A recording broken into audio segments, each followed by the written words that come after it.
Trondit ish mjeku i shtëpisë së bardhë, ish presidenti Joe Biden ka 12 deri në 18 muaj jetë. Dr. Ronnie Jackson, ish mjeku i shtëpisë së bardhë, ka deklaruar në një intervistë ekskluzive për Washington Free Beacon se ish presidenti amerikan Joe Biden mund të ketë vetëm edhe 12 apo deri në 18 muaj jetë. Edhe pse kjo nuk është fusha ime ngushtë e specializimit, kam biseduar me një numër urologësh pas publikimit të lajmit dhe gjithë kanë arritur në të njëjtin përfundim, u shpreh.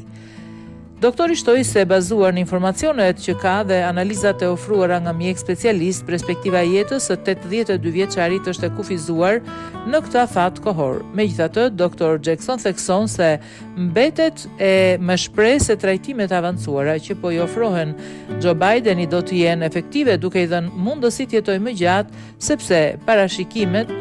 sesa parashikimet aktuale. Kjo deklarat vjen në një periudhë delikate ku shëndeti i presidentit më të moshuar në historinë e Shteteve të Bashkuara të Amerikës është në qendër të vëmendjes publiku dhe skenës politike.